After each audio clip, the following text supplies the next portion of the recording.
গাইবান্ধার সুন্দরগঞ্জে তীব্র হচ্ছে তিস্তা ভাঙন। এরই মধ্যে বিলীন হয়েছে নদী তীরে 5 কিলোমিটার এলাকা, হুমকিতে বেশ কিছু স্থাপনাও। এ বিষয়ে আরো খবর জানাতে চাই আপনাদের। সরাসরি যোগ দিচ্ছেন সহকর্মী আসাদুজ্জামান মামুন। মামুন, নদী ভাঙনে ক্ষতিগ্রস্তদের জন্য প্রশাসন কি উদ্যোগ নিয়েছে, আর ভাঙন রোধে পানি উন্নয়ন বোর্ড বা কি পদক্ষেপ নিয়েছে?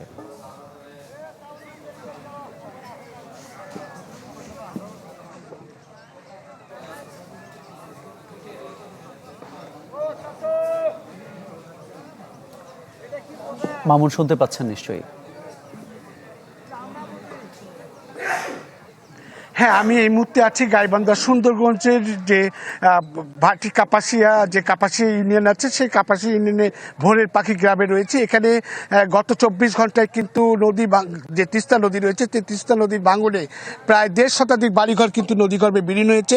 পাশাপাশি এখানকার যে জমি প্রায় 5 কিলোমিটার এলাকা জুড়ে এখানে ভাঙন।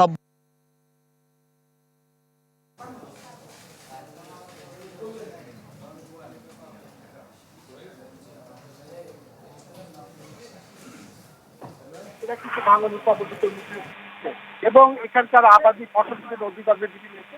আমি এখানে একজন কথা বলবো, আমি জানতে চাই যে কি অবস্থা আপনাদের এখানে।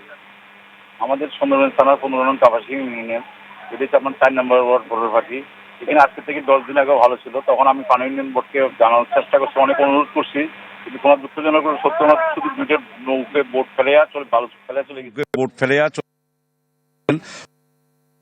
প্রায় 200-300 বাড়ি এখান থেকে ভাঙে বিলীন হয়ে গেছে। আজকে এই ভাঙনটা ভাঙতো না। পানি উন্নয়ন বোর্ডকে জানাইছি, আমি ডিসি স্যারকে জানাইছি, ইউনিয়ন মহোদয়কে জানাইছি। আমাদের এই গ্রামটা অনেক যুগবর্ণ, এখানে একটি স্কুল আছে, এই মসজিদ আপনার এখানে একটা মসজিদ ছিল, এই আপনারা দেখতেছেন, একটা মাদ্রাসা ছিল, এখানে উজুখানা ছিল, এখানে নাইলে 150 জন মানুষ আজকে 3 দিন আগেও বাড়িগুলো ছিল আর কি। আমি এতবার তাদেরকে ফোন করার পর, জানানোর পর তারা আসেনি। আসলে যে এই পানি উন্নয়ন বোর্ডকে তারা অবহিত করেছে এবং এইখানে ভাঙন প্রতিরোধের কথা বলছে, কিন্তু আমি যেটা জানতে পেরেছি এখানে পাট ক্ষেত রয়েছে, এখানে তিলের ক্ষেত রয়েছে, সেগুলো কিন্তু বাড়িঘর ভেঙে গেছিল। আমি দাঁড়িয়ে রয়েছি এখানে কিন্তু এখানে